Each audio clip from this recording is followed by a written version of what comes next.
Bismillahirrahmanirrahim. Assalamualaikum warahmatullahi wabarakatuh. Perkenalkan, nama saya Febi Sri Wahyuni dari jurusan Ilmu Al-Quran dan Tafsir semester 2 kelas C dengan nomor induk mahasiswa 2008304092. Video ini saya buat untuk memenuhi tugas UAS mata kuliah Pendidikan Kewarganegaraan. Pembahasan yang pertama yaitu mengenai hakikat pendidikan kewarganegaraan dalam mengembangkan kemampuan utuh sarjana atau profesional. Hakikat pendidikan kewarganegaraan.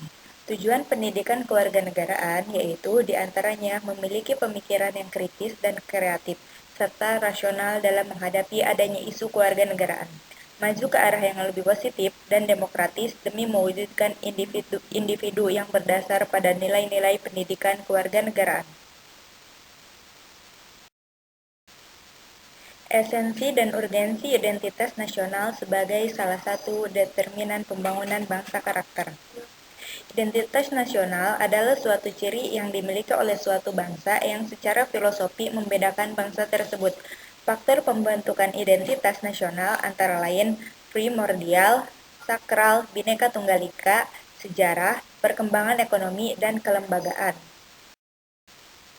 Selanjutnya yaitu esensi dan urgensi konstitusi dalam kehidupan berbangsa dan bernegara. Konstitusi merupakan aturan atau hukum yang membatasi kekuasaan pemerintah agar tidak bertindak sewenang-wenang. Konstitusi juga merupakan aturan yang mendasar dalam sebuah negara agar roda pemerintah bisa berjalan terarah. Konstitusi mempunyai materi muatan tentang organisasi negara, HAM, prosedur mengubah undang-undang dasar, kadang-kadang juga berisi larangan untuk mengubah sifat tertentu dari undang-undang dasar, cita-cita rakyat, dan asas-asas ideologi negara. Sumber historis, sosiologis, dan politik tentang konstitusi dalam kehidupan berbangsa dan bernegara Indonesia. Konstitusi adalah sebuah bagian dari aturan hukum yang mengatur mengenai hubungan dalam sebuah negara antara yang mengatur dan yang diatur. Pada hampir semua konstitusi tertulis diatur mengenai pembagian kekuasaan berdasarkan jenis-jenis kekuasaan dan kemudian berdasarkan jenis kekuasaan itu dibentuklah lembaga-lembaga negara. Konsep dan urgensi harmoni kewajiban dan hak warga negara. Urgensi kewajiban dan hak negara dan warga negara.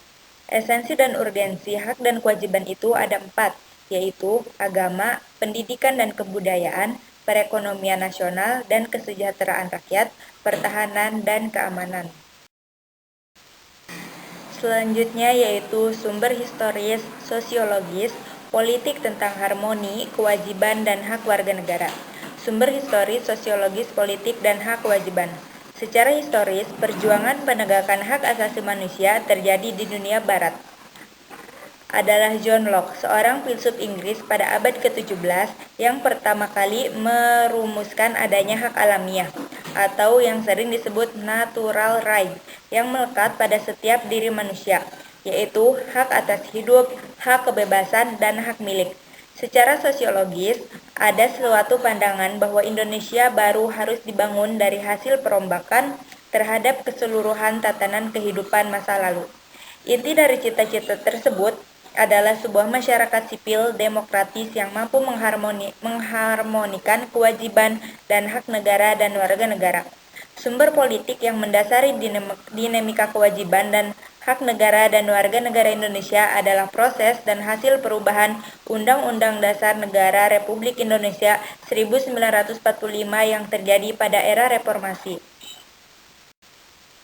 Demokrasi Pancasila. Implementasi demokrasi. Implementasi demokrasi adalah pelaksanaan yang dilakukan dengan cara musyawarah bersama. Contohnya, pemilihan presiden, kepala desa, dan lain-lain. Implementasi demokrasi dari beberapa negara di dunia. Konsep demokrasi ini dipraktikkan di seluruh dunia secara berbeda-beda dari suatu negara ke negara lain. Negara demokratis didasari oleh sistem perwakilan demokratis yang menjamin kedaulatan rakyat. Untuk dapat melaksanakan demokrasi dengan baik, terlebih dahulu rakyat, terutama pada pelaksanaan kekuasaan, harus mengetahui dan memahami dengan baik prinsip-prinsip demokrasi. Selanjutnya yaitu konsep dan urgensi penegakan hukum yang berkeadilan.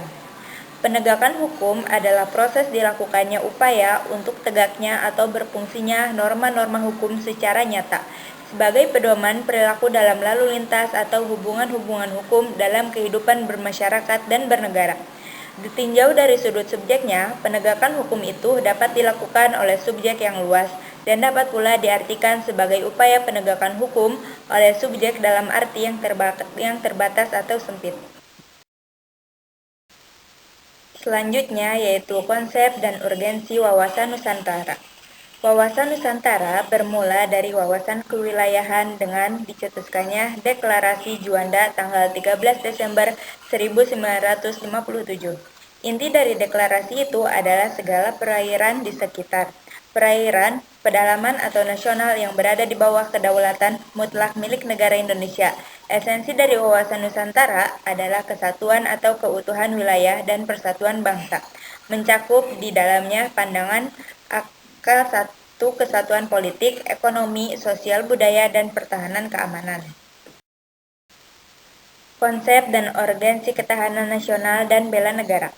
Ketahanan nasional memiliki dimensi seperti ketahanan nasional ideologi, politik dan budaya serta konsep ketahanan berlapis dimulai dari ketahanan nasional diri, keluarga, wilayah, regional, dan nasional. Bela negara secara fisik dilakukan untuk menghadapi ancaman dari luar atau agresi. Bela negara non-fisik adalah upaya untuk mempertahankan negara kesatuan Republik Indonesia dengan cara meningkatkan kesadaran berbangsa dan bernegara. Mengetahui kelebihan bangsa Indonesia yang sesuai dengan wawasan Nusantara untuk mewujudkan ketahanan nasional. Kelebihan bangsa Indonesia sebagai wawasan Nusantara. Kelebihan Indonesia sesuai wawasan Nusantara diantaranya yaitu penyaluran tuntutan dan pemeliharaan tinggi, partisipasi masyarakat tinggi. Indonesia memiliki Pancasila sebagai dasar negara yang hanya dimiliki oleh negara Indonesia. Ekonomi Indonesia lebih terstruktur ekonomi agraris, memiliki ciri khas tersendiri seperti suku dan ras. Banyaknya aparatur penegak hukum Indonesia. Yang terakhir yaitu anti korupsi. Korupsi adalah tindakan kejahatan yang dilakukan oleh pejabat publik, baik politis maupun pegawai negeri, serta pihak lain yang terlibat dalam tindakan itu yang secara tidak wajar dan tidak legal menyalahgunakan kepercayaan publik